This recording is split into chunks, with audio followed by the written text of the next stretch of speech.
Biguet. C'est un récit de Frédéric de Lignières, aux éditions Landriag, collection d'ici et d'ailleurs. Chapitre 1.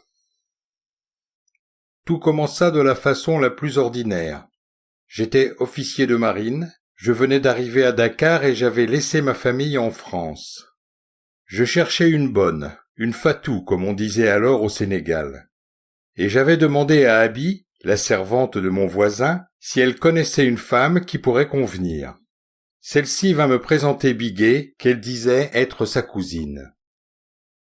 Dès que je vis Biguet, je la désirai. Je fus surpris moi-même par l'intensité de cette attirance physique. La jeune femme me faisait l'effet d'un beau fruit pulpeux et mûr à point. La tentation d'y planter mes dents était irrésistible. Et son large sourire, à la fois timide et franc, était une invite que je savais d'avance être incapable de décliner. Mais, passé cette flambée de sensualité, je me sentis agacé. Je revenais de la cérémonie de présentation à mon amiral et j'étais encore en grand uniforme, cravaté serré et sabre d'apparat aux côtés. Par cette chaleur, la sueur me coulait le long du dos et c'était très inconfortable. Je n'avais qu'une hâte, passer sous la douche et me mettre en short.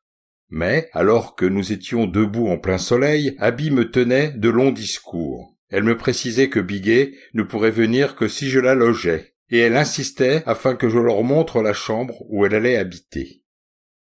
Mais, fis-je hésitant, je n'ai pas de chambre de service. Si, patron, tu en as une. Ta maison est la même que celle du commandant Estève, et moi, là, dans l'appartement à côté, j'ai une chambre où je dors. Laisse-nous entrer et je vais te montrer. Abi nous mena dans un réduit étroit dont la lucarne s'ouvrait sur le toit plat du bâtiment du rez-de-chaussée. À cette vue, je me sentis envahi de honte, car la pièce où régnait une chaleur étouffante était sale et encombrée d'objets au rebut. J'avais d'ailleurs toujours pensé qu'il s'agissait d'un débarras et n'avais jamais imaginé d'y loger qui que ce soit. « Tu vois, patron, dit Abi, comme ça, elle peut commencer chez toi dès aujourd'hui. »